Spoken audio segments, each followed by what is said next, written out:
You know, the world could always use more heroes.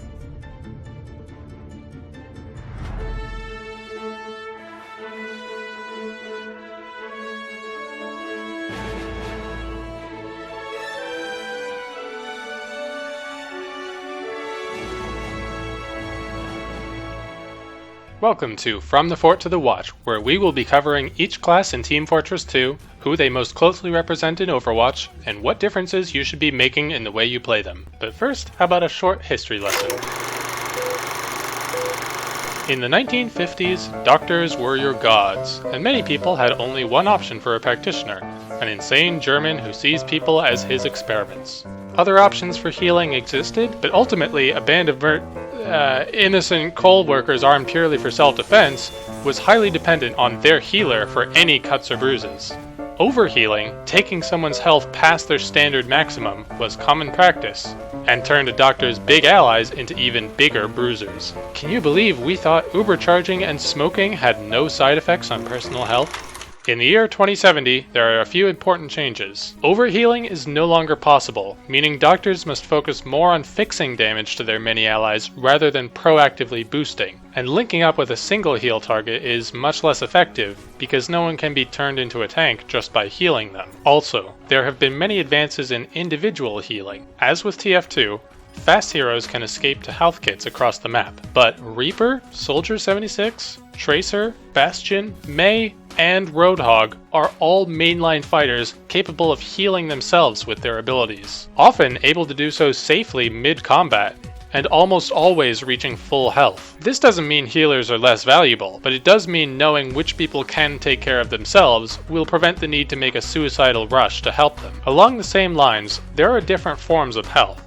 Shields will regenerate on their own, so they're less critical, but can be restored by a healer if everyone else is topped up. Healing armor on a teammate like D.Va or Bastion is numerically advantageous. You heal the same amount as usual, but breaking that armor requires more damage on the part of attackers. Finally, you now have 4 options for team healer, depending on your insurance coverage. Let's meet Mercy. Like the medic, Mercy has a healing beam that sticks to one target at a pretty decent range, and can even travel through walls for a little bit before breaking off. And like the medigun, it has an important hidden option in the menus that lets you stick to your target by left-clicking once instead of holding down the mouse button.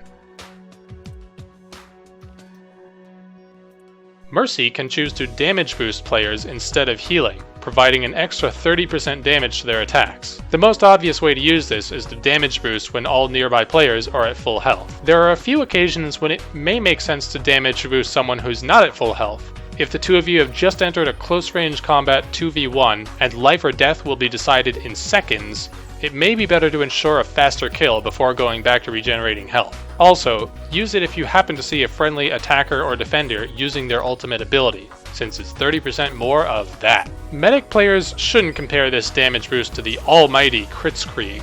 The Kritzkrieg in TF2 provides all critical hits for about 10 seconds after charging. That's 300% extra damage compared to Mercy's measly 30%. And that's not even considering how critical hits negate Team Fortress's huge damage falloff at long distances. So if quickly swapping from heal to hurt gets too confusing or doesn't seem to help, stick to Mercy's strong point and just keep healing.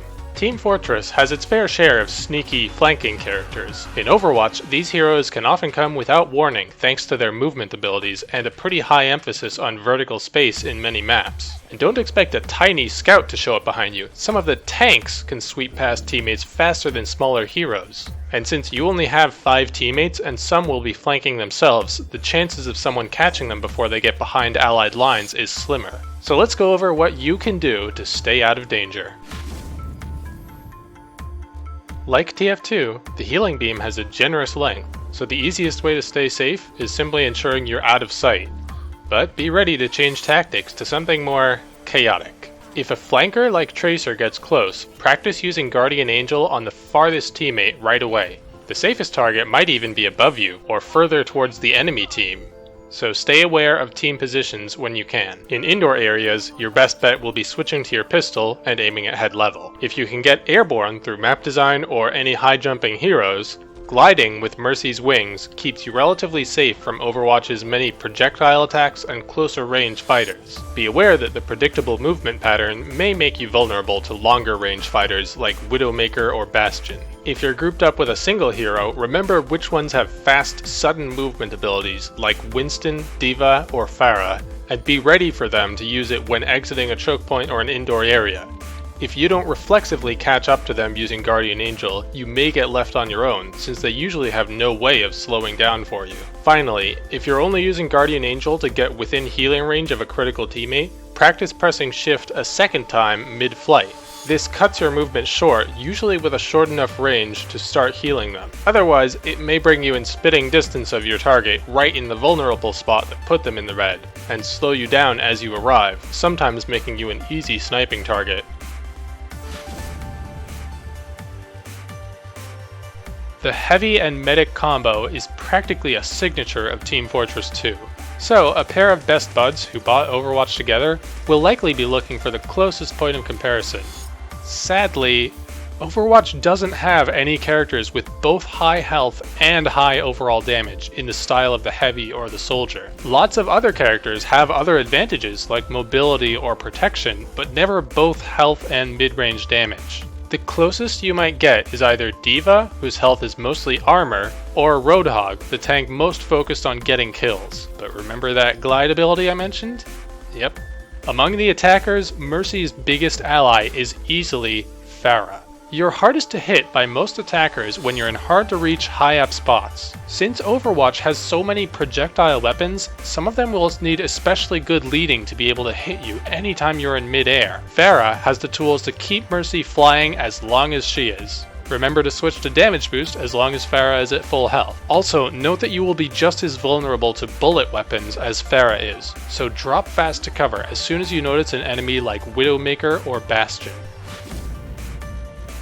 If you have good aim, often Mercy's pistol is a better damage dealer than even her damage boosting ability, especially if nearby teammates are not well suited to taking down the enemy closest to you. You won't be making assaults on your own, but you can easily win 1v1 fights against flankers who hadn't planned for you. Never reload your pistol if teammates are nearby. Spending more than 2 seconds with your staff equipped will reload it automatically. The same is actually true of Torbjorn's Rivet Gun and Forge Hammer.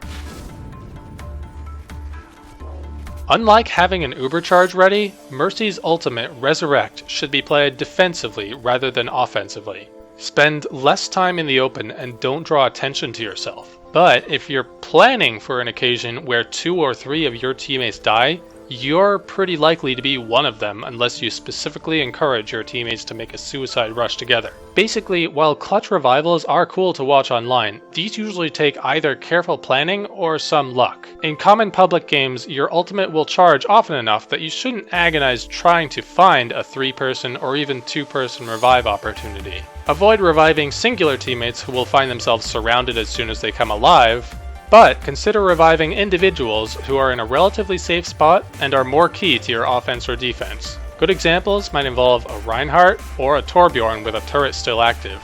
Congratulations to Overwatch for reaching 7 million players. We have 3 more healers to cover, but because it's been a long time since the last episode, and Mercy has so many topics to cover, I've divided this episode into 2 parts. Have fun with Mercy, and remember to end each game with GG.